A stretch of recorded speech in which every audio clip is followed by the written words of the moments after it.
हो रहा है ना? 59 हो गया ना? हाँ चलिए, फिर पानी बॉटल यहाँ रखवा दीजिएगा ना।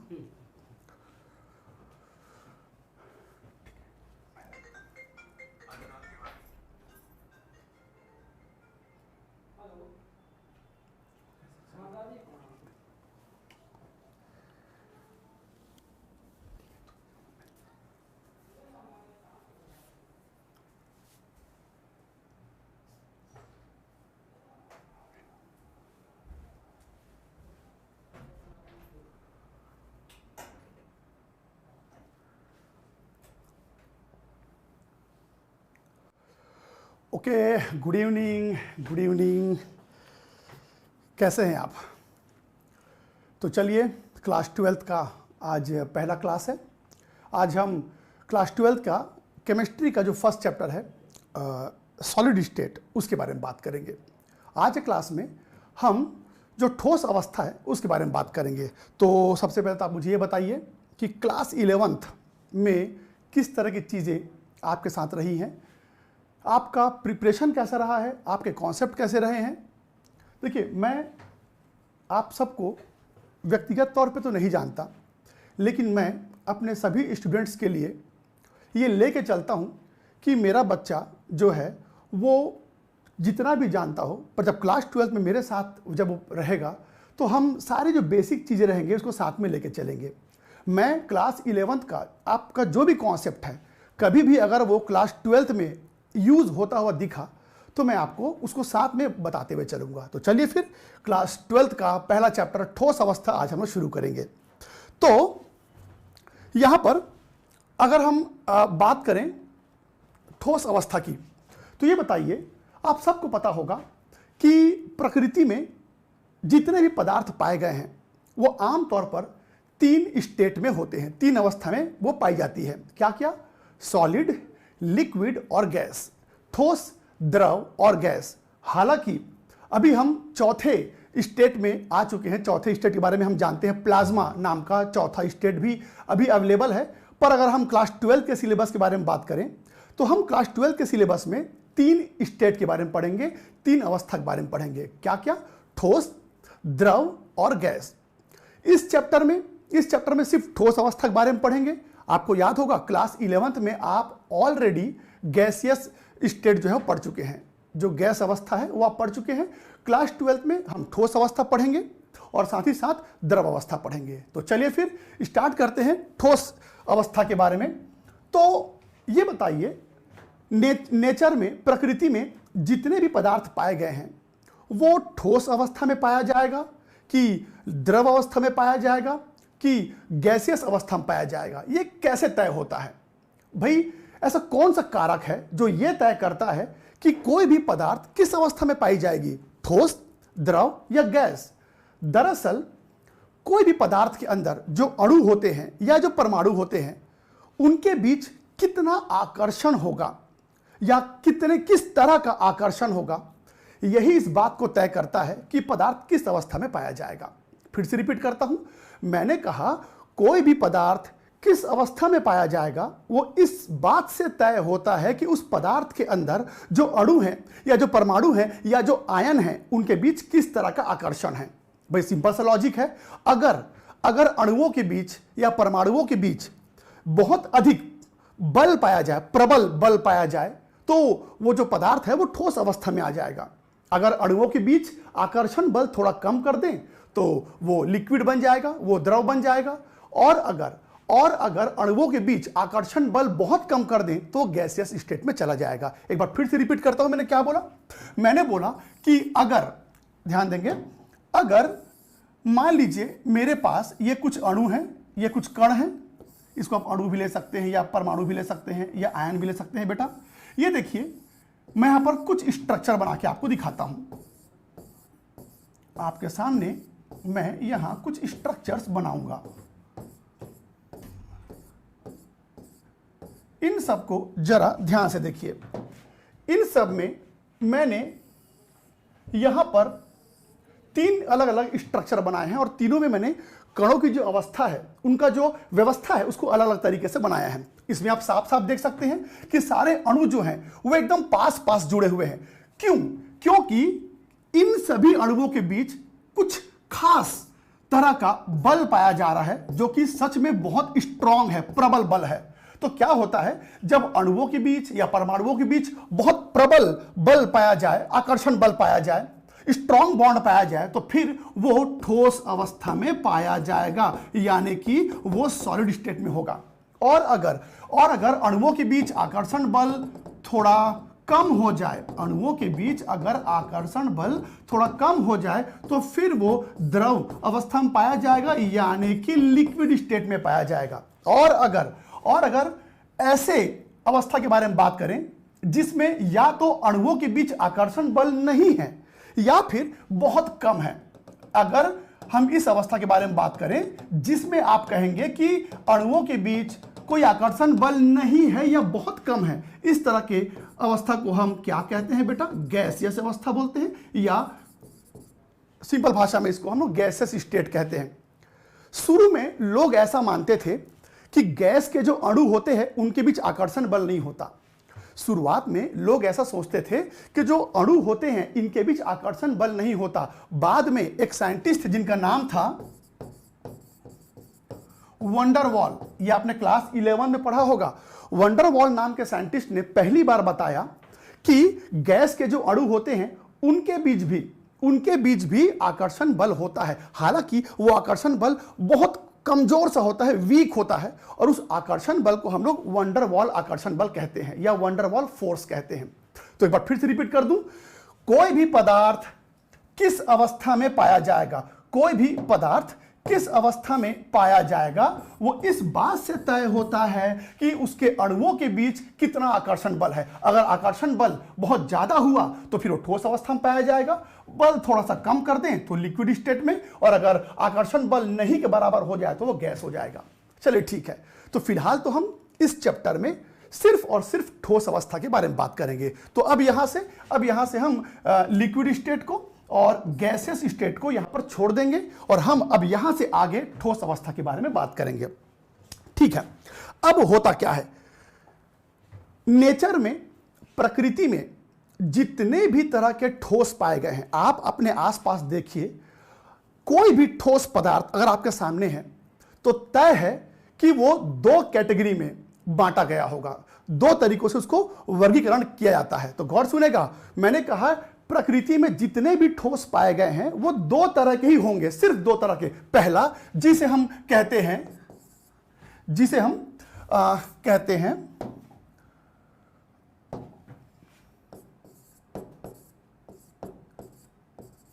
क्रिस्टलीय ठोस,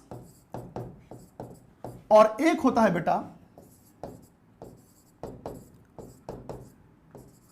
अक्रिस्टलीय ठोस।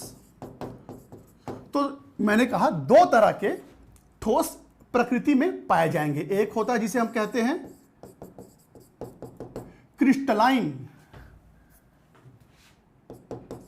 क्रिस्टलाइन सॉलिड कहते हैं इसको हम, और एक जो होता है जिसको अक्रिस्टलाइन या इसे हम एमोर्फस सॉलिड भी कहते हैं, इसे एमोर्फस सॉलिड भी कहा जाता है। फिर से रिपीट करता हूं, नेचर में जितने भी ठोस पाए गए हैं या पाए जा सकते हैं उनको दो कैटेगरी में रखा गया है, या तो वो क्रिस्टली होंगे या तो फिर वो एमोर्फस यानी कि अक्रिस्टली होंगे। सबसे पहले मैं आप लोगों से यह जानना चाहूंगा कि क्रिस्टली ठोस क्या होता है। क्या आप क्रिस्टल के बारे में मुझे बता सकते हैं?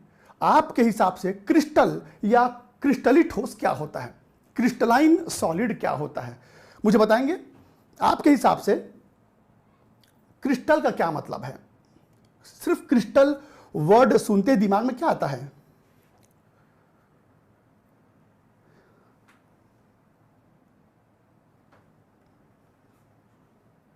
हीरा।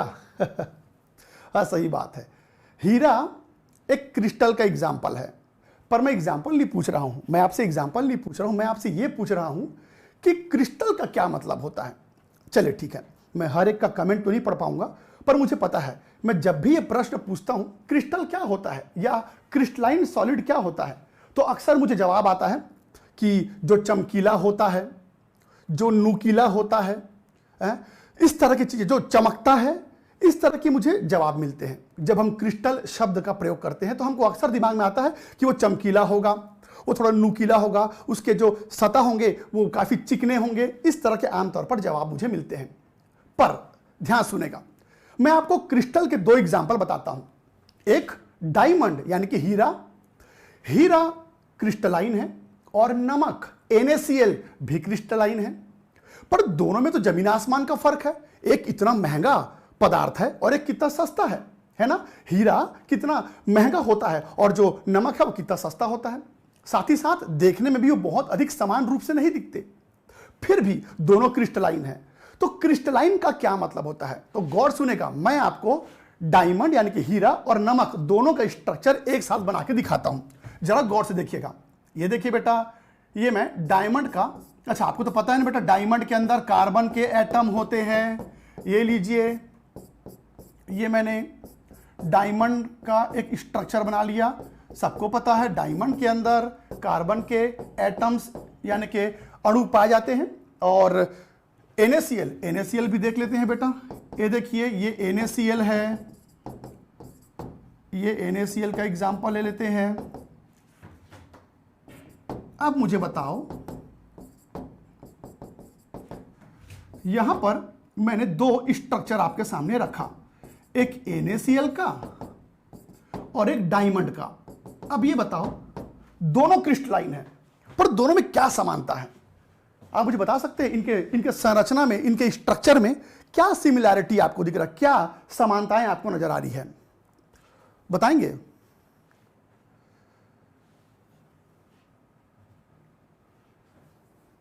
मैं बताता हूं।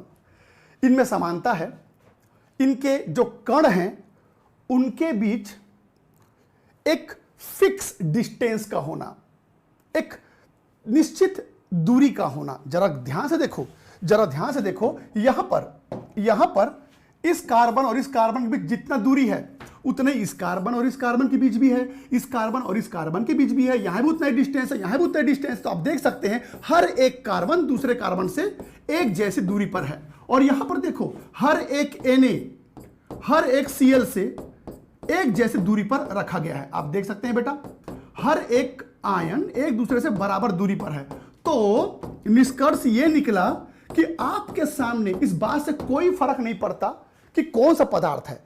अगर आपके सामने कोई भी पदार्थ आया और उसके अंदर के जो कण होते हैं, अगर उनमें दूरी एक जैसी पाई जाए, कह देना कि वो क्रिस्टल है, यानी कि क्रिस्टलाइन है। ध्यान सुनेगा, फिर से रिपीट करता हूं, इस बात से कोई फर्क नहीं पड़ता कि आपके सामने कौन सा पदार्थ है। अगर उस पदार्थ के अंदर रखे हुए जो अणु हैं या परमाणु हैं या आयन हैं, उनके बीच अगर समान समान दूरी पाई जाए तो कह देना कि वो क्रिस्टल है। तो क्रिस्टल या क्रिस्टली ठोस का एक ही कंडीशन होता है कि पार्टिकल्स के बीच यानी कि एटम्स के बीच या मॉलिक्यूल्स के बीच में सेम डिस्टेंस का यानी दूरी का पाया जाना, चाहे वो कोई भी ठोस हो। तो ठीक है, मैं समझ गया कि क्रिस्टली ठोस क्या होता है। कोई भी ऐसा ठोस जिसके अंदर के एटम या मॉलिक्यूल के बीच जो दूरी होता है वो एक जैसा पाया जाए, उसे क्रिस्टलाइन सॉलिड बोलते हैं। अच्छा, आप जरा गौर से देखिए, इन दोनों स्ट्रक्चर में एक चीज और समान है। देखने से ये थोड़ा जालीदार नजर आ रहा है, जाल जैसा। आप देख सकते हैं बेटा,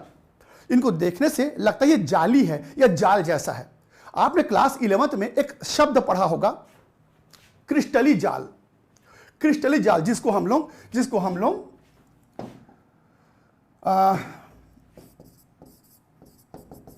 क्रिस्टल लैटिस कहते हैं।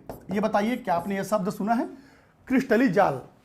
ये हमने क्लास 11th में पढ़ा हुआ है, जो बंधुता वाला जो चैप्टर था उसमें, और जो पेरियोडिक टेबल वाला चैप्टर था उसमें ये पढ़ाया गया है, क्रिस्टली जाल। तो जरा गौर सुनेंगे बेटा, ये जो क्रिस्टलाइन सॉलिड होते हैं, उनके इन स्ट्रक्चर को क्रिस्टल लैटिस कहा जाता है, यानी क्रिस्टली जाल कहा जाता है। फिर से रिपीट करता हूं, किसी भी क्रिस्टलाइन सॉलिड का जो स्ट्रक्चर होता है उसे क्रिस्टल लैटिस या क्रिस्टली जाल कहा जाता है। दोनों का मतलब बता दूं, लैटिस मतलब होता है जालीदार स्ट्रक्चर होना, यानी कि जाल जैसा स्ट्रक्चर होना, और क्रिस्टल का मतलब होता है अणुओं के बीच या परमाणुओं के बीच एक जैसा दूरी पाया जाना, एक जैसा डिस्टेंस होना। तो कभी भी अगर आपके सामने क्रिस्टल लैटिस शब्द आ जाए, समझ जाना कि आपके सामने एक ऐसा पदार्थ है जिसके अंदर के अणु या परमाणु के बीच में बराबर बराबर या एक जैसा दूरी पाया जाएगा। चलिए ठीक है, अब बात करते हैं एमॉर्फस की। एमॉर्फस एक ऐसा ठोस होता है जो अक्रिस्टलीय होता है। बेटा एक ऐसा ठोस होता है जिसके अंदर अणुओं का कोई निश्चित व्यवस्था नहीं पाई जाती। इनका जो अणु है इनमें कोई फिक्स ये देखिए जमावट नहीं होता। इनके अणुओं या परमाणुओं के बीच में किसी प्रकार का कोई निश्चित व्यवस्था नहीं होती।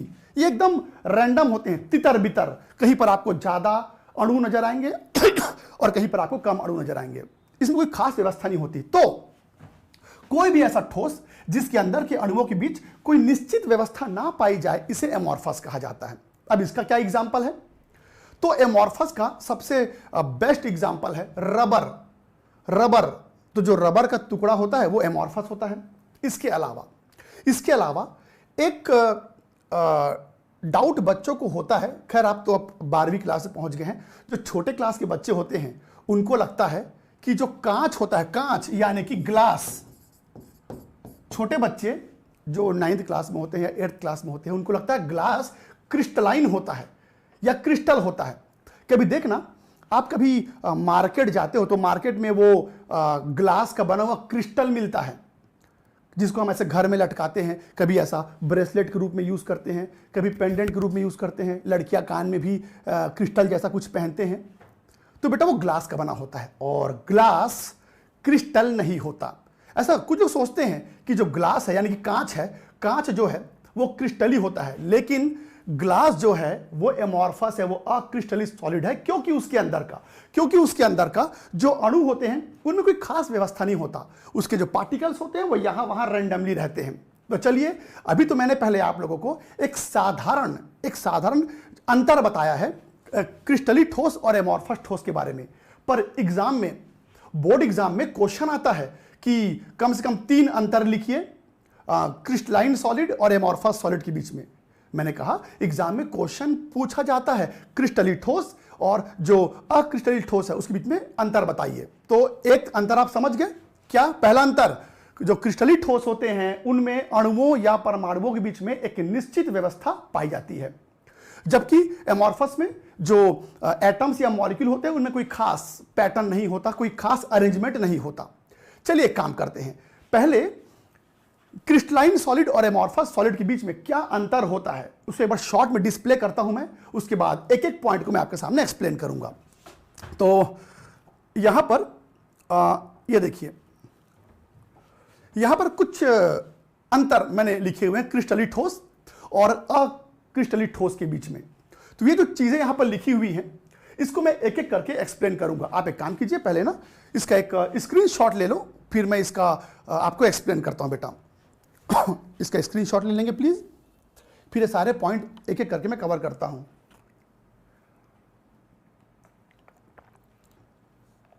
आपके लिए मेरे ख्याल से स्क्रीनशॉट लेना आसान होगा कि आप इसे लिखते हैं। लिखने में मेरे ख्याल से समय लग जाता होगा बेटा।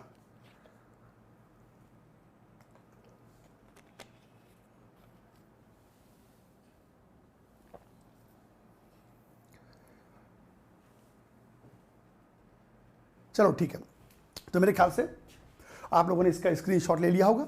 यहां जो कुछ भी लिखा हुआ है, चलिए मैं एक एक करके इसको समझाता हूं। सबसे पहले जो पहला वाला पॉइंट है, तो मैंने आपको बता ही दिया क्या कि जो क्रिस्टली ठोस होते हैं उनमें एक निश्चित व्यवस्था पाई जाती है ना।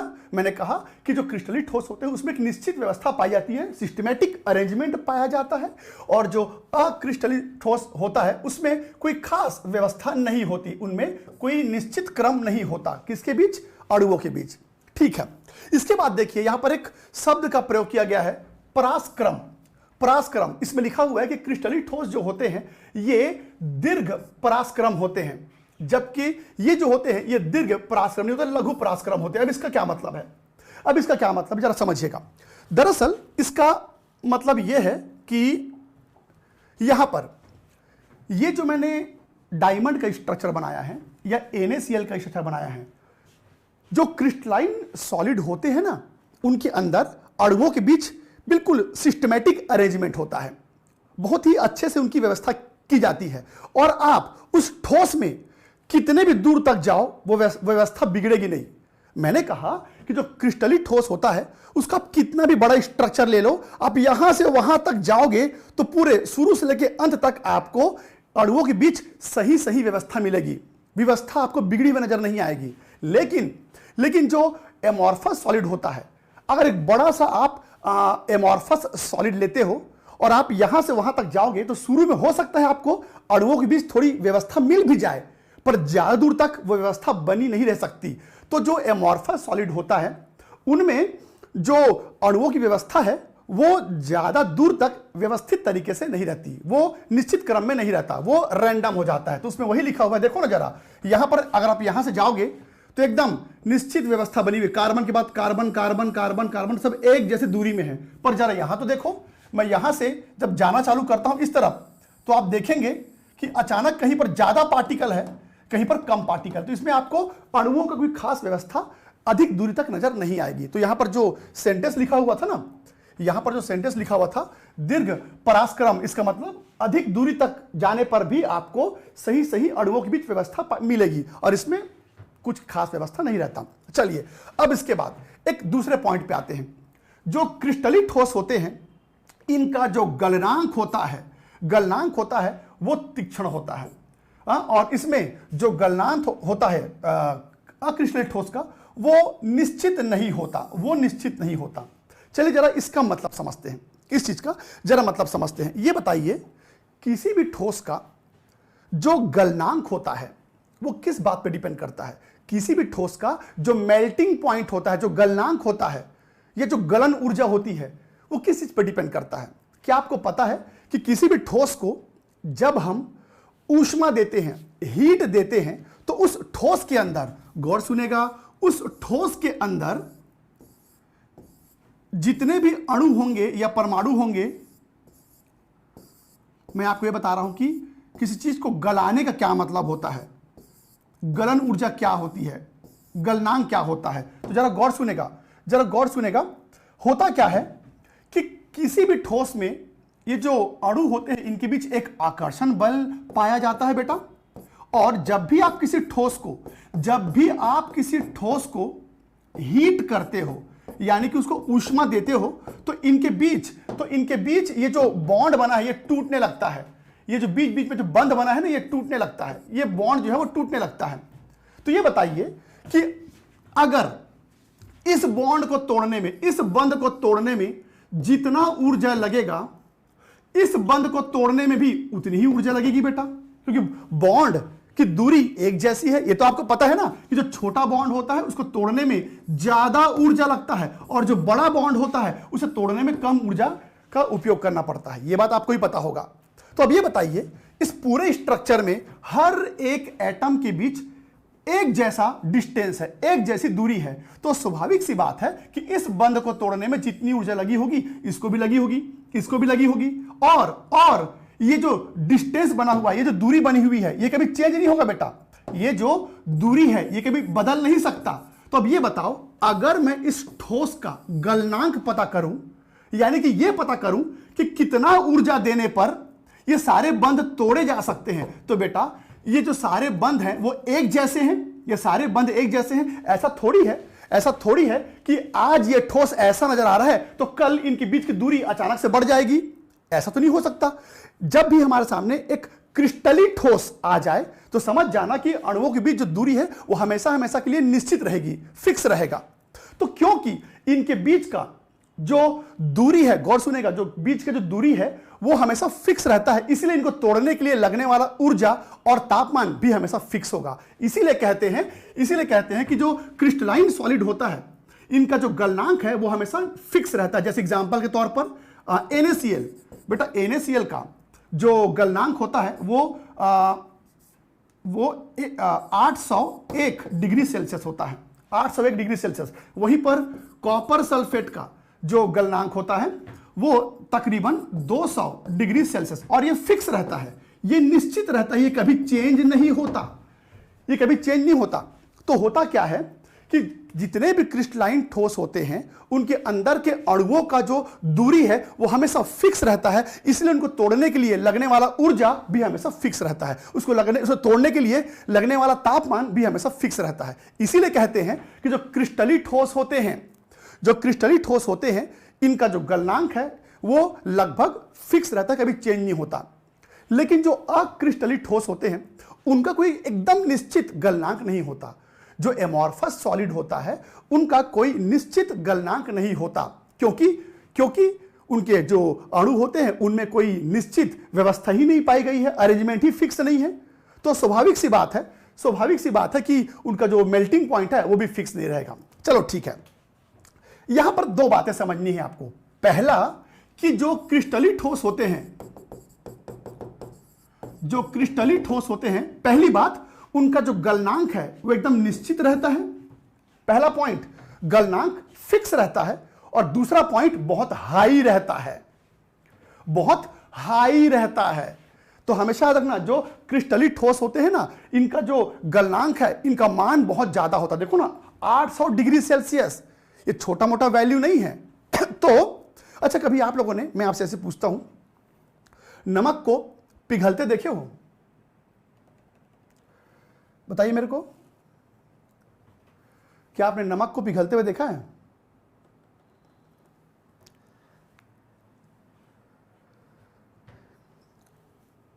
देखो अभी कुछ बच्चे बोल रहे हैं, कुछ लोग बोल रहे हैं कि हाँ देखा है, और कुछ लोग बोल रहे हैं नहीं। मैं आपको बताता हूं, आपने व्यक्तिगत तौर पे नमक को पिघलते हुए नहीं देखा है। नमक को आप आसानी से पिघला नहीं पाओगे, उसका गलनांक बहुत ज्यादा होता है। फिर कुछ लोग मुझे यहां पर लिख के भेज रहे हैं कि हाँ हमने देखा है, तो मैं क्लियर कर दूं, आपने नमक को पिघलते हुए देखा है, ध्यान सुनेंगे, सॉरी, घुलते हुए देखा है, पिघलते हुए नहीं देखा है। दोनों में अंतर है ना बेटा। मैंने पूछा कि कभी आपने नमक को पिघलते हुए देखा है? तो अगर आपको लग रहा है कि हाँ हमने नमक को पिघलते हुए देखा, तो मैं क्लियर कर दूं, वो पिघलता हुआ नमक नहीं था, वो घुलता हुआ नमक था। दोनों में फर्क होता है। तो नमक जो है वो आसानी से नहीं गलता, इसका मेल्टिंग पॉइंट बहुत हाई होता है। अच्छा, आप लोग नोटिस किए होंगे, घर में अगर कभी भी देखना, मम्मी आपकी कोई नमकीन बनाती है, मान लीजिए चिवड़ा या ऐसा कुछ वो बनाती है, आप लोग नोटिस किए होंगे, कभी घर में अगर आपकी मम्मी कोई नमकीन बनाए जैसे कि चिवड़ा, तो देखना चिवड़ा पक के तैयार हो जाता है, पर नमक नीचे में रह जाता है, वो नहीं गलता। जो नमक है वो नीचे में रह जाता है। तो बेटा अगर आपको उस नमक को गलाना है तो तापमान बढ़ाना पड़ेगा, और अगर तापमान बढ़ाओगे तो नमक तो बाद में पिघलेगा, पहले आपका जो बर्तन है वो पिघल जाएगा। तो नमक को पिघलाना आसान नहीं है। तो क्यों? अरे भाई, जितने भी क्रिस्टली ठोस होते हैं इनका गलनांक इतना ज्यादा क्यों होता है? इनका गलनांक इतना हाई क्यों होता है? क्योंकि इनका जो अरेंजमेंट है वो बहुत सिस्टमैटिक है। इसीलिए जो क्रिस्टली ठोस होते हैं ना बेटा, ये बहुत ज्यादा स्थायी भी होते हैं, यानी कि स्टेबल होते हैं, बहुत ज्यादा स्थायी होते हैं, यानी कि स्टेबल। अब यहां पर स्थायी शब्द से क्या मतलब है? अच्छा, आप मुझे बात बताइए, कभी भी जब हम लोग कोई घर बनाते हैं, ध्यान सुनेगा, मैं यहां पर क्रिस्टली ठोस स्थायी होते हैं, और जो स्थायी होते हैं वो आसानी से पिघलते नहीं। तो क्रिस्टली ठोस स्थायी होते हैं, इसको आप किस तरह समझ सकते हैं? तो मैं आपसे क्वेश्चन पूछ रहा था कि ये बताइए, कभी जब हम लोग घर बनाते हैं तो उसमें जो ईंट का आप उपयोग करते हो, आप बहुत सारे ईंट लेते हो, एक के ऊपर एक ईंट को रखते हो और आपका घर बनकर तैयार हो जाता है। ये बताइए, घर बनाते वक्त हम लोग जो ईंट लेते हैं, सभी ईंटों का आकार एक जैसा क्यों होना चाहिए, या एक जैसा क्यों होता है? मैंने कहा घर बनाते वक्त जब हम ईंटों को रखना चालू करते हैं तो सभी ईंटों का आकार एक जैसा क्यों होता है? अब ऐसा मत कहना कि ईंट बनाने वाले के पास जो सांचा है वो एक ही टाइप का है तो उसी आकार का ईंट बनाएगा, या ईंट एक जैसे आकार के ही होते हैं, ये कोई आंसर नहीं है। तो सुनना ध्यान से, भाई ऐसा भी तो हो सकता था ना कि मैं एक छोटा ईंट लूं, फिर एक बड़ा ईंट लूं, एक और छोटा ईंट, एक और बड़ा ईंट। तो छोटे बड़े ईंट से क्या घर बनाया जा सकता है? नहीं, छोटे बड़े ईंट से घर नहीं बनाया जा सकता। तो बेटा किसी चीज को स्थायी करने के लिए, गौर सुनेगा, किसी चीज को स्थायी करने के लिए उनके बीच के आकर्षण को प्रबल करना पड़ता है और दूरी को भी। तो बेटा अगर आकार छोटा बड़ा कर दोगे, तो इनकी जो व्यवस्था बिगड़ जाएगी और ये स्थायी नहीं रह पाएगा, ये अस्थायी हो जाएगा, और सोचो ना, जब हम घर बनाते हैं तो उसमें जो ईंट होती है सबका आकार एक जैसा होता है, इसीलिए आपके घर का जो दीवार है वो स्थायी बन पाता है, स्ट्रांग बन पाता है, वो हिलेगा नहीं, वो टूटेगा नहीं। तो बस मैं यहां पर वही कह रहा था कि जो क्रिस्टली ठोस होते हैं वो इसलिए स्थायी होते हैं क्योंकि उनमें एक जैसे साइज वाले जो अणु हैं वो एक जैसे दूरी में पाए जाते हैं। तो जब भी अलग अलग प्रकार के कण एक जैसे दूरी में आ जाए तो वो जो पदार्थ है वो स्टेबल हो जाएगा, वो स्थायी हो जाएगा। और जब भी कोई चीज स्थायी हो जाता है तो फिर समझ जाना कि वो उसका जो गलनांक है वो बहुत हाई होगा। तो यहां पर हमने दो बातें समझी। पहला, जो क्रिस्टली ठोस होते हैं इनका गलनांक बहुत ज्यादा होता है क्योंकि इनकी व्यवस्था निश्चित होती है, ये बहुत सिस्टमैटिकली अरेंज रहते हैं। और दूसरा, इनका जो गलनांक है वो फिक्स रहता है, निश्चित रहता है, कभी बदलता नहीं। क्यों नहीं बदलता? क्योंकि सभी जो बंध है उनकी दूरियां समान हैं। तो इस बंध को तोड़ने में जितनी ऊर्जा लगेगी, इस बंध को तोड़ने में भी उतनी ऊर्जा लगेगी, मुझे भी इस बॉन्ड को तोड़ने में उतनी ही ऊर्जा लगेगी और आपको भी इस बॉन्ड को तोड़ने में उतनी ही ऊर्जा लगेगी। तो सभी बॉन्ड को तोड़ने में मुझे जो ऊर्जा लगेगा वही आपको भी लगेगा। तो आप कहेंगे सर आपने इसका जो गलनांक निकाला, मैंने भी वही गलनांक निकाला, तो हम दोनों का गलनांक का मान एक जैसा कैसे हो सकता है? क्योंकि ये जो बंध है इनकी दूरियां, इनकी मजबूती एक जैसी हैं, इसलिए इनका जो मेल्टिंग पॉइंट है वो हमेशा फिक्स रहता है। तो यहां पर कुछ पॉइंट्स थे, वापस आते हैं। तो यहां पर मैं बता रहा था कि क्रिस्टली ठोस जो होते हैं, एक तो उनका गलनांक जो है वो बहुत हाई होता है और साथ ही साथ फिक्स रहता है। गलनांक जो है वो बहुत हाई होता है, साथ ही साथ फिक्स होता है। और जो एमॉर्फस सॉलिड होते हैं इनका कोई फिक्स गलनांक नहीं होता और बहुत ज्यादा गलनांक भी नहीं होता। कांच, ध्यान सुनेंगे, जो कांच होता है बेटा वो एमॉर्फस है। कांच को आप आसानी से पिघला सकते हो। आप किसी भी कांच के बने हुए वस्तु को, गौर सुनना, किसी भी कांच के बने हुए वस्तु को अगर आप गर्म करोगे वो पिघल जाता है। तो कांच इतनी आसानी से कैसे पिघल गया? उसका गलनांक ज्यादा क्यों नहीं है? क्योंकि कांच किसके अंदर आता है बेटा? अक्रिस्टली ठोस के अंदर, एमॉर्फस ठोस के अंदर। साथ ही साथ मुझे किसी ग्लास को पिघलाने के लिए जितनी ऊर्जा लगेगी, आपको अलग ही ऊर्जा लगेगी, किसी और को अलग ऊर्जा लगेगी। तो ग्लास का कोई फिक्स या निश्चित गलनांक नहीं पाया जाता। तो सिंपल सी कहानी है, जो क्रिस्टली ठोस होते हैं उनका गलनांक जो है वो एक तो बहुत ज्यादा होता है, साथ ही साथ फिक्स रहता है, और इनमें ये नहीं पाया जाता। और अब क्रिस्टली ठोस का सबसे इंपॉर्टेंट पॉइंट आपको बताने जा रहा हूं। एग्जाम में बच्चे जिस पॉइंट को लेकर के परेशान होते हैं वो ये है बेटा, ये विषमदैशिक और समदैशिक, ये जो दो पॉइंट है इसको लेके बच्चे थोड़े परेशान होते हैं। अक्सर कहा जाता है कि जो क्रिस्टली ठोस होते हैं वो विषमदैशिक होते हैं और जो अक्रिस्टली ठोस होते हैं वो समदैशिक। इस पॉइंट पे बहुत कंट्रोवर्सी होता है। तो इस पॉइंट को बस थोड़ा ध्यान समझिएगा।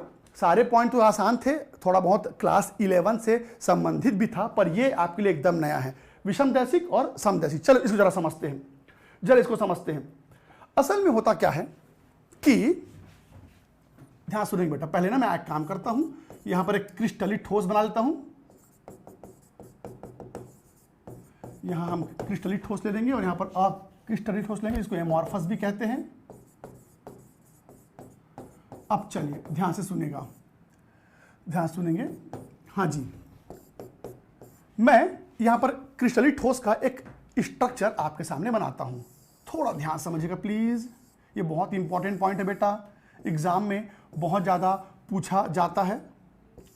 तो इस पॉइंट को थोड़ा ध्यान से समझेंगे प्लीज, कि विषमदैशिक और समदैशिक का मतलब क्या है। ये देखिए, मैंने आपके सामने एक आयनिक ठोस ले लिया है और आप देख सकते हैं कि इनके अणुओं के बीच में एकदम सिस्टमैटिक अरेंजमेंट है, जो व्यवस्था है वो बहुत अच्छे से बना है। इसको कुछ देर के लिए मान लो बेटा ये NaCl है, कुछ देर के लिए मान लो NaCl है। Na का आकार छोटा होता है और Cl का आकार बड़ा होगा यहाँ पर।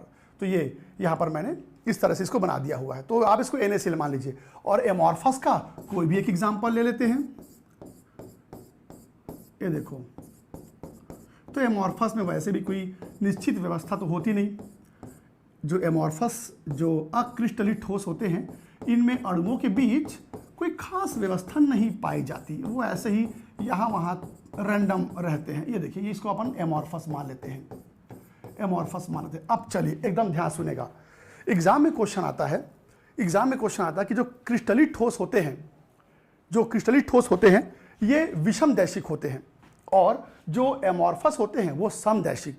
इसको हम इंग्लिश में कुछ इस तरह का शब्द से इसका प्रयोग करते हैं बेटा, इंग्लिश में ना इसे हम कहते हैं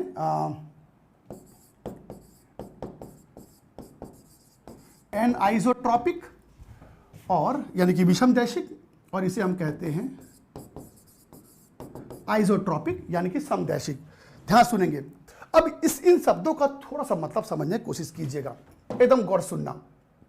क्या आपको पता है, क्या आपको पता है कि ऐसे बहुत सारे भौतिक गुण होते हैं, गौर सुनेगा, ऐसे बहुत सारे भौतिक गुण होते हैं जो अणुओं के व्यवस्था पर निर्भर करते हैं।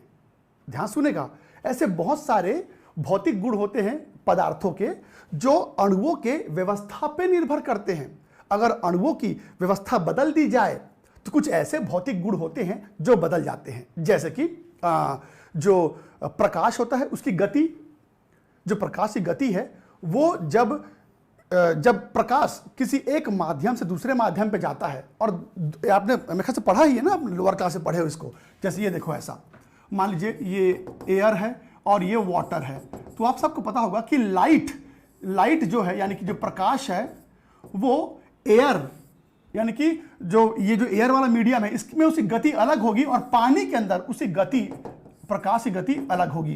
क्यों? क्योंकि एयर में ध्यान सुनेंगे, क्योंकि एयर में जो कण होते हैं वो दूर दूर होते हैं, उनकी व्यवस्था जो है दूर दूर होगी, और जल में अणु जो है थोड़े पास पास होते हैं। तो बेटा मैं बता दूं कि जो प्रकाश है उसका जो वेग होता है, उसकी जो वेलोसिटी होती है वो अलग अलग माध्यम में अलग अलग इसलिए पाई जाती है क्योंकि वो अणुओं की व्यवस्था पर डिपेंड करता है।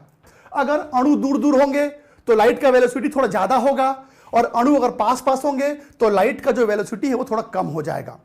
तो लाइट का जो वेलोसिटी है, जो प्रकाश का जो वेग है, वो अणुओं के व्यवस्था पर डिपेंड करता है।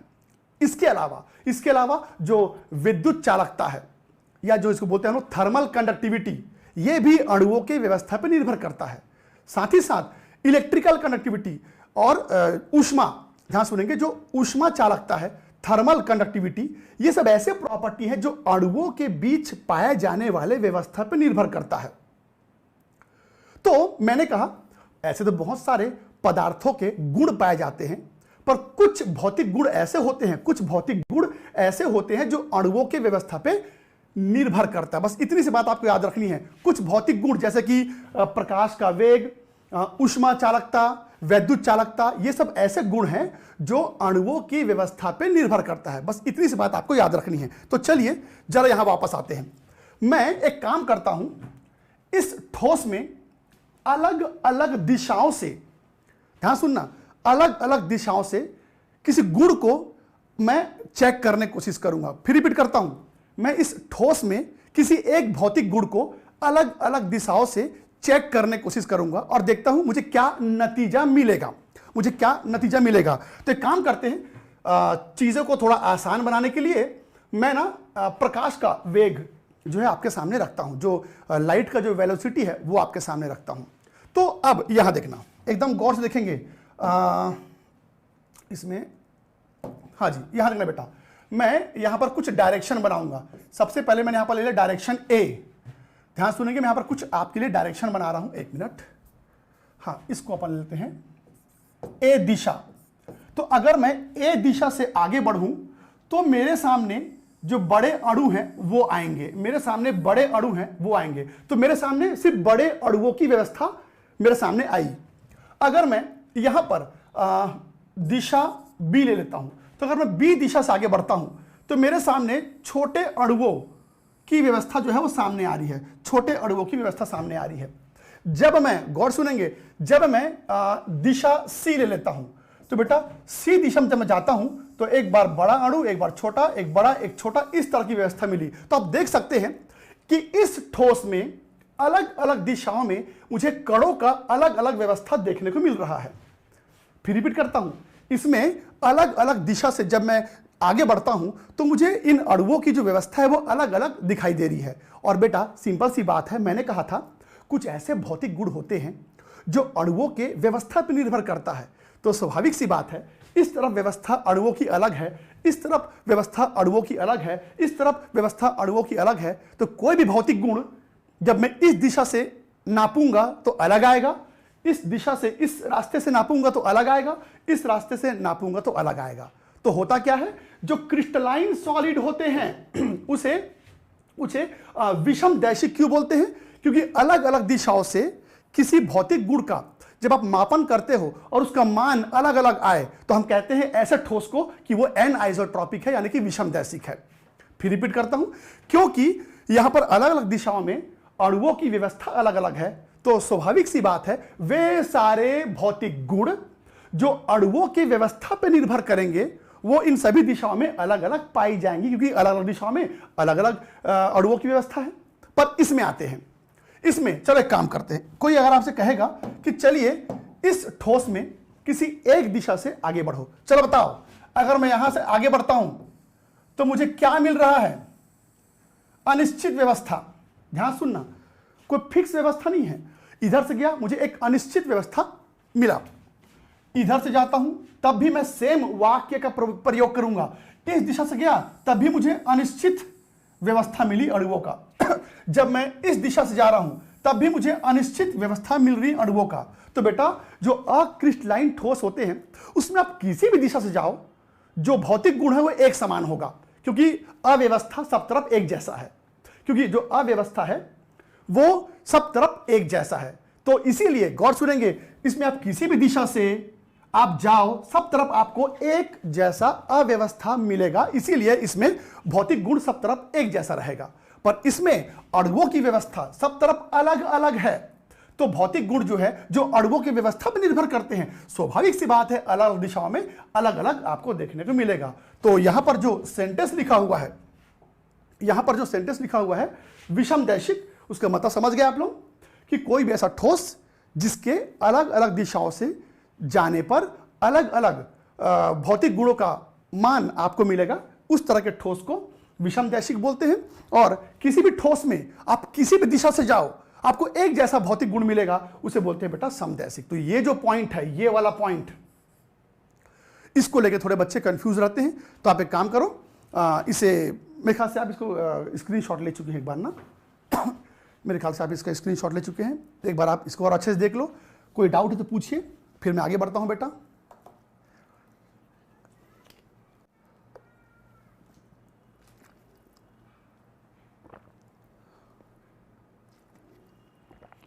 ओके, आगे बढ़ते हैं। ठीक है, अब मैंने आपको यह तो बता दिया कि ठोस दो प्रकार के होंगे, क्रिस्टली और अक्रिस्टली। लेकिन अब मुझे क्या पढ़ना है, मेरे सिलेबस में क्या है, तो मैं आपको बता दूं, आपके सिलेबस में अक्रिस्टली ठोस अब यहां से आगे नहीं जाएगा। आपको इस पूरे चैप्टर में सिर्फ और सिर्फ पढ़ना है क्रिस्टली ठोस। तो अब हम यहां से सिर्फ क्रिस्टली ठोस को लेके आगे बढ़ेंगे बेटा। अब हम यहां से सिर्फ क्रिस्टली ठोस के बारे में पढ़ेंगे। तो अब तुम बस इतना बता दो, जैसे ही मैंने आपको बोला कि अब इस चैप्टर में हम सिर्फ उन ठोसों के बारे में पढ़ेंगे जिसको क्रिस्टलाइन कहते हैं, तो क्या समझे इसका मतलब? इसका मतलब यह है कि अब इस चैप्टर में जब भी मेरे सामने कोई ठोस आएगा तो उसके जो कण होंगे वो एक निश्चित व्यवस्था में पाई जाएंगी। मतलब अब मैं इस पूरे चैप्टर में ऐसे ठोसों के बारे में पढ़ूंगा जिसमें अणुओं के बीच एक निश्चित व्यवस्था पाई जाएंगी। तो चलिए आगे बढ़ते हैं। तो अब यहां से मैं आपको बताता हूं कि आखिर क्रिस्टली ठोस कितने प्रकार के होते हैं। अब हम यहां से आगे देखेंगे बेटा कि क्रिस्टली ठोस कितने प्रकार के होते हैं। तो पहले मैं आपको दिखाता हूं कि क्रिस्टली ठोस कितने प्रकार के होते हैं। ये देखिए, पहले आप इसका एक स्क्रीनशॉट ले लो, फिर एक एक करके मैं सारे पॉइंट समझाऊंगा। तो बेटा जो क्रिस्टली ठोस होते हैं ना, वो बेसिकली चार तरह के होते हैं। ध्यान दीजिएगा, यहां पर मैंने सिर्फ ठोस लिखा हुआ है, पर इसको ना क्रिस्टली ठोस लिख लेना, ठीक है। क्रिस्टलीय ठोसों के प्रकार, हम यहां पर ना सिर्फ क्रिस्टली ठोस के बारे में पढ़ेंगे। ओके, तो अब मैंने कहा कि जो क्रिस्टली ठोस होते हैं वो 4 तरह के होते हैं। एक सहसंयोजक ठोस, एक आणविक ठोस, एक धात्विक ठोस और एक आयनिक ठोस। तो मैंने कहा 4 तरह के ठोस होते हैं बेटा। एक जिसे हम कहते हैं सहसंयोजक ठोस, जिसको हम लोग कोवेलेंट सॉलिड भी कहते हैं। दूसरा आणविक ठोस, जिसे एक मिनट बेटा, यहां पर हाँ, इसे हम कहेंगे कोवेलेंट सॉलिड कहते हैं। इसे आणविक ठोस को हम कहते हैं मॉलिक्यूलर सॉलिड। ये जो धात्विक ठोस होते हैं इसे हम कहते हैं मेटेलिक सॉलिड, और जो ये आयनिक दिख रहे हैं इसको हम सिंपल आयनिक सॉलिड ही कहते हैं। तो कुल मिला के जो क्रिस्टली ठोस होते हैं वो 4 तरह के ही होते हैं, सहसंयोजक ठोस, आणविक ठोस, धात्विक ठोस और आयनिक। अब एक काम करते हैं, यहां मैंने कुछ चीजें लिखी हुई हैं, पर पहले इसको मत देखो, मैं पहले समझाता हूं कि ये सब क्या होता है। फिर कुछ देर के बाद जब दोबारा आप इसको देखेंगे अपने आप समझ जाएंगे कि इन सब चीजों का क्या मतलब है। तो चलिए मैं आपको दिखाता हूं बेटा। तो मैंने कहा 4 तरह के ठोस होते हैं। क्या क्या लिखा था मैंने? कोवेलेंट सॉलिड यानी कि सहसंयोजी ठोस। दूसरा था मॉलिक्यूलर सॉलिड,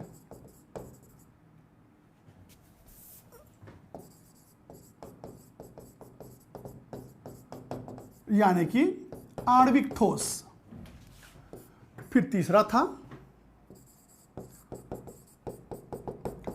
मेटेलिक सॉलिड यानी कि धात्विक ठोस, और एक था आयनिक ठोस यानी कि आयनिक सॉलिड। तो कुल मिला के जो क्रिस्टलाइन ठोस होते हैं वो 4 तरह के होते हैं। चलिए इन सब का जरा मतलब समझ लेते हैं। पहला चीज जो आपको दिमाग में रखना है, ये सब क्रिस्टली ठोस है। इसका मतलब इन सब के अंदर जब आप संरचना देखोगे तो एक चीज समान पाई जाएगी। क्या? अणुओं के बीच एक निश्चित व्यवस्था। मैंने कहा अगर ये चारों क्रिस्टलाइन सॉलिड है तो इनमें एक चीज कॉमन होगा, इन सब में जो एटम्स होते हैं या जो मॉलिक्यूल्स होते हैं उनके बीच एक सिस्टमैटिक अरेंजमेंट पाया जाएगा। चलिए मैं आपको एग्जांपल दिखाता हूं। तो ओके, चलिए एक कोवेलेंट सॉलिड का एग्जांपल लेते हैं। मैं पहले यहां पर ऐसे बना लेता हूं इसको।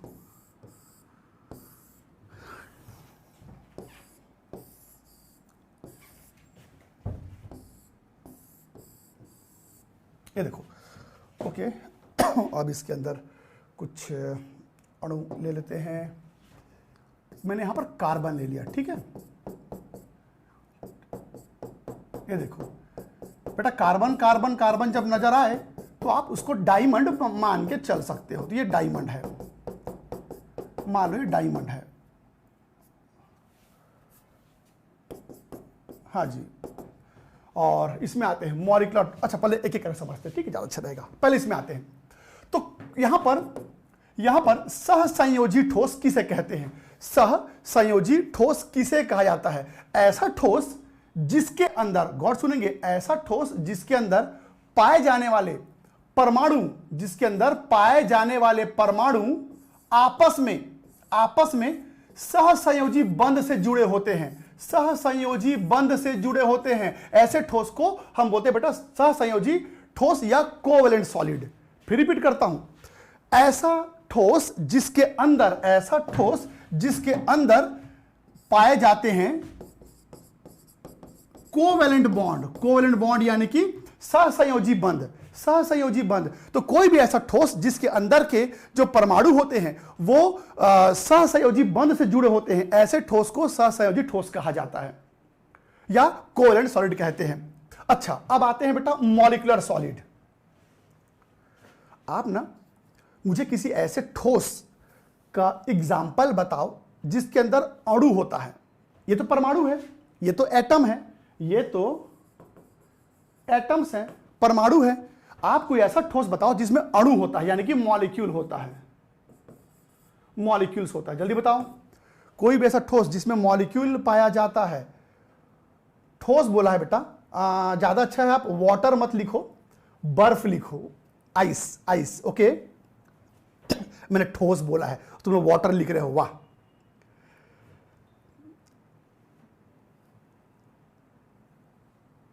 ओके ओके, मैं बताता हूं। बर्फ के अंदर H2O के अणु होते हैं। इसके अलावा एक एग्जांपल बताऊं, ड्राई आइस। ड्राई आइस जानते हैं क्या होता है बेटा? ड्राई आइस किसको बोलते हैं?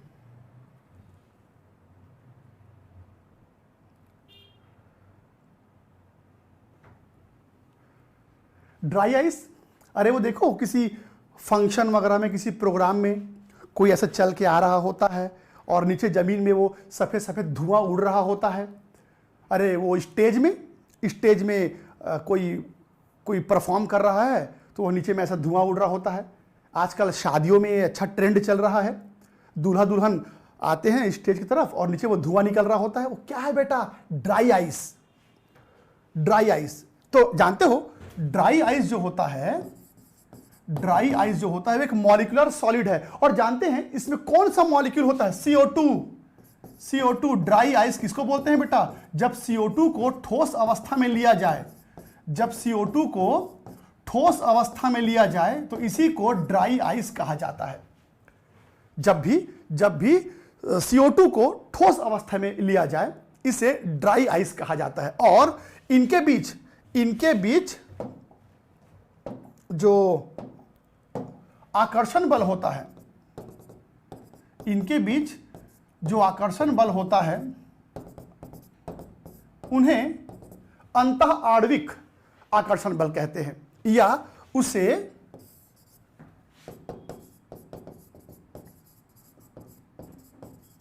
इंटरमॉलिक्यूलर फोर्स भी कहते हैं। अंतः आणविक बल कहा जाता है, या इसको इंटरमॉलिक्यूलर फोर्स बोलते हैं। हालांकि आप अपना बुक खोलेंगे ना तो आपके बुक में लिखा हुआ है कि जो मॉलिक्यूलर सॉलिड होते हैं उनके अंदर जो मॉलिक्यूल होते हैं उनके अंदर जो आकर्षण बल होता है उसे हम अंतः आणविक बल कहते हैं। पर मैं आपको बता दूं, ये जो अंतः आणविक बल है ना, जानते हो ये कौन सा बल हो सकता है? ये जो अंतः आणविक बल है ये कौन सा बल हो सकता है? ये आपके बुक में नहीं, मैं आपको बताता हूं बेटा। ये जो अंतः आणविक बल है ये हो सकता है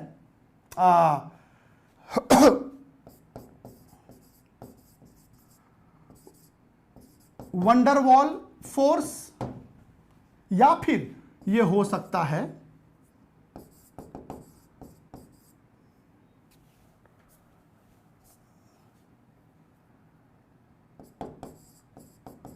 डाइपोल फोर्स, या फिर यह हो सकता है बेटा हाइड्रोजन बंध। आपके बुक में सिर्फ इतना लिखा हुआ है कि जो आणविक ठोस होते हैं उनके अंदर जो अणु होते हैं उनके बीच जो आकर्षण बल होता है उसे अंतः आणविक बल कहा जाता है। पर मैं आपको बता दूं वो जो अंतः आणविक बल है वो 3 प्रकार के हो सकते हैं। पहला वंडरवॉल आकर्षण, दूसरा डाइपोल आकर्षण, और इसे हम बोलते हैं बेटा हाइड्रोजन बंध। तो 3 तरह के आकर्षण बल जो है उसी को हम अंतः आणविक बल बोलते हैं, जो कि आणविक ठोस के अंदर पाया जाएगा। चलिए ठीक है, तो आपको बस समझना क्या है? आपको समझना यह है कि किस ठोस में किस तरह के घटक पाए जाते हैं, किस तरह के पार्टिकल पाए जाते हैं, उनमें कौन सा आकर्षण बल होता है। फिर रिपीट करता हूं, इन सब में आपको 2 बातें समझनी है। पहला, किसी भी ठोस में अंदर क्या पाया जाएगा और उनमें किस प्रकार का आकर्षण बल है। तो कोवैलेंट सॉलिड में क्या पाया जाएगा? एटम, और उनमें कौन सा आकर्षण बल होगा बेटा? सहसंयोजी बंध।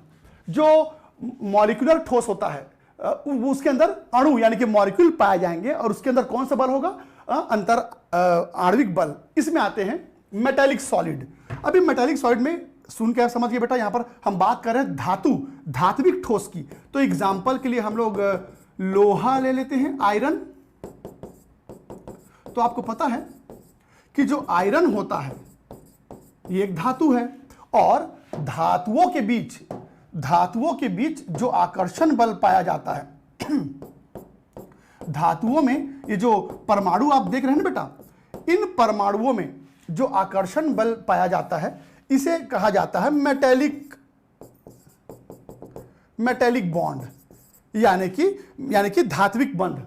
जो धात्विक ठोस होते हैं इनमें कोई बहुत कॉम्प्लिकेटेड हिस्सा नहीं है समझने के लिए, बस यूं समझ लो कि जो धात्विक ठोस होते हैं इनके अंदर जो आकर्षण बल है उसको हम लोग धात्विक बंध कहते हैं या मेटेलिक बॉन्ड बोलते हैं। और इन सब में सबसे इंपॉर्टेंट है ये, अब जो बताने जा रहा हूं, कौन सा? आयनिक सॉलिड। ये इंपॉर्टेंट क्यों है? क्योंकि अब यहां से इस पूरे चैप्टर में आगे आप इसी के बारे में पढ़ेंगे। अब यहां से ये सब छूट जाएगा, अब यहां से इस चैप्टर में आगे जिस ठोस के बारे में आप पढ़ने जा रहे हैं वो है बेटा आयनिक ठोस। और आयनिक ठोस क्या होते हैं? ऐसे ठोस जिनके अंदर कौन से घटक पाए जाएंगे? आयंस। जिसके अंदर कौन से घटक पाए जाएंगे? आयन पाए जाएंगे। तो ऐसा ठोस जिसके अंदर क्या होंगे बेटा? आयन पाए जाएंगे, उनको हम आयनिक ठोस कहते हैं। अब क्वेश्चन है इनके बीच कौन सा आकर्षण बल होगा? क्योंकि आप यहां पर दो ही चीजें समझ रहे हो, एक किसी ठोस के अंदर क्या पाया जाएगा, क्या घटक पाया जाएगा, और दूसरा उनके बीच कौन सा आकर्षण बल होगा। तो यहां पर जो आयनिक ठोस होते हैं इनके बीच जो आकर्षण बल होता है ना बेटा, उसे हम कूलम्बिक आकर्षण कहते हैं, या उसे हम इलेक्ट्रोस्टैटिक फोर्स भी कहते हैं। इलेक्ट्रोस्टैटिक फोर्स, आपको पता है किसी भी पॉजिटिव और नेगेटिव कणों के बीच जो आकर्षण बल होता है उसे इलेक्ट्रोस्टैटिक फोर्स या कूलम्बिक फोर्स कहा जाता है। फिर से रिपीट करता हूं, मैंने कहा किसी भी ठोस के अंदर अगर आयन है तो आयंस के बीच जो आकर्षण बल होता है उसे इलेक्ट्रोस्टैटिक फोर्स या कूलम्बिक फोर्स कहते हैं। और याद रखना, इन सब में अब आपको इसी ठोस के बारे में इस पूरे चैप्टर में आगे पढ़ना है। तो मैंने आपको 4 तरह का ठोस बताया बेटा, हालांकि अभी कुछ देर पहले मैं ये पहले ही आपके सामने मैंने डिस्प्ले कर दिया था, जरा समझो तो। सहसंयोजक ठोस, उसके अंदर क्या रहता है? परमाणु, और उनके अंदर किस तरह का बंध होता है? सहसंयोजक बंध। और इसका एग्जाम्पल क्या था बेटा? डायमंड। आणविक जो ठोस होते हैं उसके अंदर कौन से घटक होते हैं? अणु। उनमें कौन सा बंध होता है? आणविक बंध। और इसका एग्जाम्पल क्या था बेटा? CO2, ड्राई आइस जिसको बोलते हैं, ड्राई आइस, या फिर सिर्फ आइस भी आप ले सकते हैं।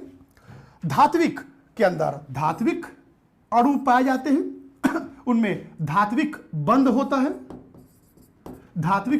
है, और इसके एग्जाम्पल कोई भी धातु ले लो, जैसे iron, copper, gold, silver etcetera. आप कोई भी एग्जाम्पल ले सकते हैं धातु का। और सबसे इंपॉर्टेंट क्या था? आयनिक ठोस। और जो आयनिक ठोस होते हैं उसमें कौन से घटक होते हैं? धनायन और ऋणायन। उसमें कौन सा आकर्षण बल होता है? कूलम्बिक आकर्षण, जिसको हम लोग और क्या बोलते हैं बेटा? इलेक्ट्रोस्टैटिक फोर्स, या इसको कूलम्बिक आकर्षण भी बोलते हैं। और एग्जाम्पल में कोई भी आयनिक ठोस ले लो, जैसे NaCl ले लो, कॉपर सल्फेट ले लो, आप ले सकते हैं AlCl3 ले लीजिए, आप यहां पर ले लो बेरियम क्लोराइड ले लो, आप कोई भी आयनिक ठोस ले सकते हैं। तो ये देखिए इतने प्रकार के क्रिस्टली ठोस पाए जाते हैं। बस आखिरी में एक क्वेश्चन और पूछूंगा मैं, मुझे बताओ इन सभी प्रकार के जो ठोस हैं उनमें एक क्या समान बात है? इन सब में एक समान चीज बताइए मुझे।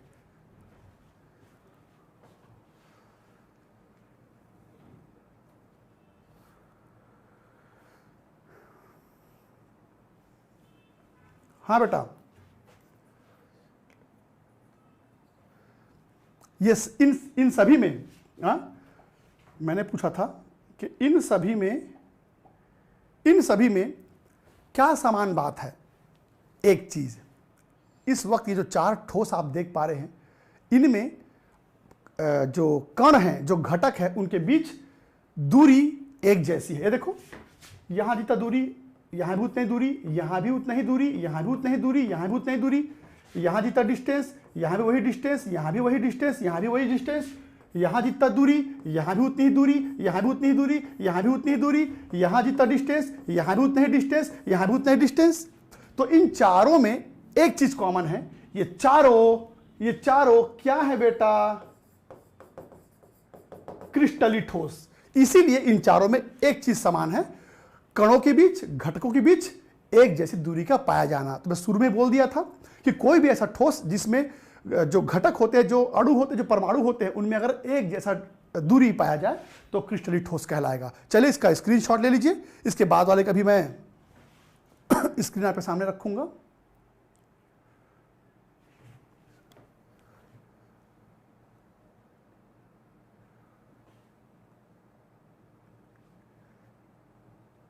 ओके, और थोड़ा अच्छे से इसको लिखें तो इस वाले को लिख सकते हैं,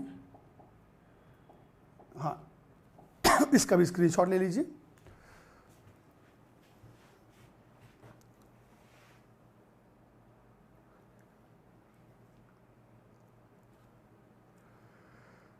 ओके, तो मैंने कहा कि चार तरह के जो क्रिस्टली ठोस होते हैं उसमें सबसे इंपॉर्टेंट है आयनिक ठोस। तो आज का जो क्लास था, आज हमने सिर्फ क्रिस्टली ठोस के बारे में कुछ मूलभूत बातों को समझा है, कुछ बेसिक चीज़ों को समझा है। इस चैप्टर में अभी बहुत कुछ है, ये तो सिर्फ एक सिंपल सा इंट्रोडक्शन था। केमिस्ट्री क्लास 12th का बहुत इंटरेस्टिंग है। बस आपसे निवेदन है कि आप प्लीज़ हर एक क्लास ज्वाइन जरूर कीजिएगा, और हमने जो टारगेट बनाया है 95% का, वो अचीव जरूर होगा। तो चलिए फिर एक काम करते हैं बेटा, आज क्लास में इतना ही करते हैं। अगले क्लास में मैं आपको आयनिक ठोस के बारे में और आगे बताऊंगा, और ये देखते हैं कि इस चैप्टर में और क्या क्या पढ़ना है। चलिए फिर मिलते हैं अगले क्लास में।